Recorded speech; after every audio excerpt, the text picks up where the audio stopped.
good day and welcome to a new video. Don't forget to like, share, subscribe! Hey and welcome to Weekly Tips, where we'll put some sense in your tip jar. Welcome today. Today you're joined by me, Daniel, and we're going to be painting a deer illustration. So let's go over and paint this deer illustration. So first of all, I find an illustration, this illustration of a deer. Now I found this image in particular on pixabay.com, so that's a free copyright free website where you can find copyright free imagery. I don't know if you can use them per se and how you have to, if you have to pay or anything like that.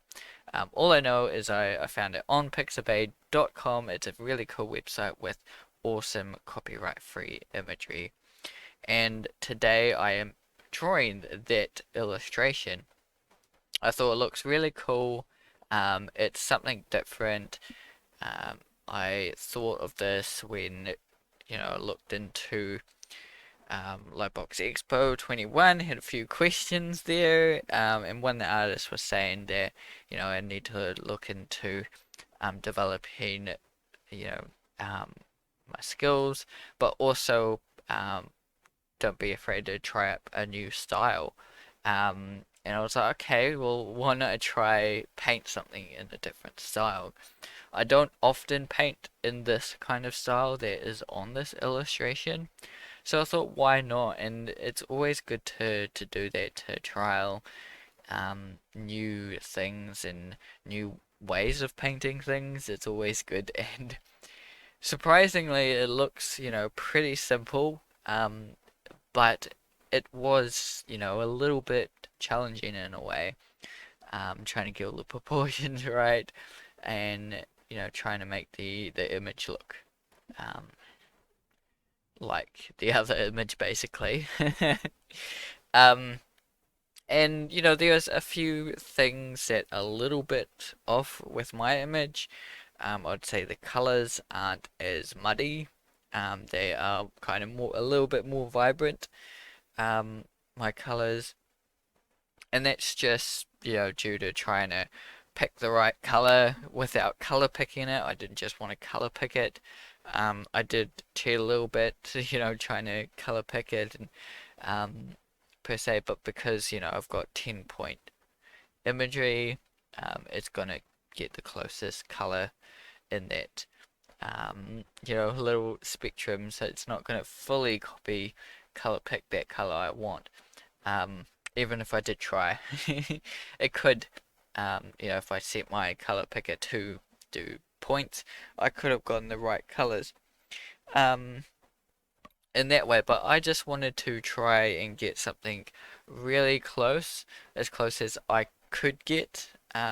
Also, the problem with that was um, trying to also make sure that I had the same saturation tone value as the image. I was basically more important, more worried about the tone than I was the color. Basically, just you can change as many colors as you want, and it still look like the same kind of illustration as long as it had the same tonal values.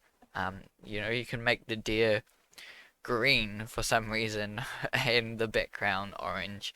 You could change it up. I wasn't going for that. I wasn't going for changing the colors. But I wasn't, I need 90 minutes, and I wasn't going to color pick the colors.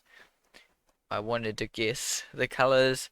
I wasn't too worried though if I wasn't like 100% accurate with the colors, or even like 90% accurate, just as accurate as I could get.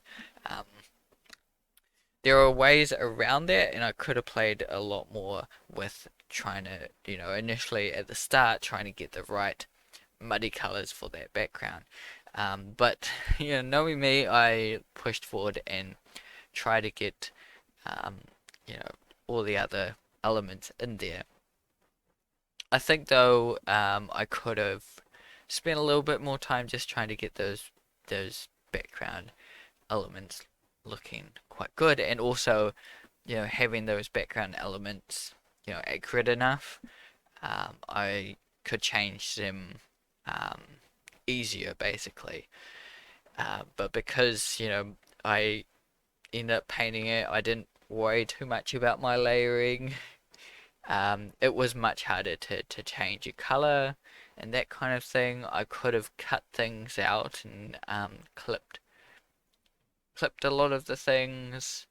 Um, but that would have been, you know, taken a little bit of time to do that as well, so I didn't want to do that. But yeah, that's, I think, is a good key for an illustration like this. Is, yeah, layers does help a lot in an illustration like this. It gives you that freedom to just change your color very quickly, that freedom to, yeah, change things up, you know, the size of the deer if you need to, or the size of that tree over there can be changed as much as you want. Here, you know, I turned up the saturation. Um, yeah, I really enjoyed the, you know, having the colors kind of vibrant.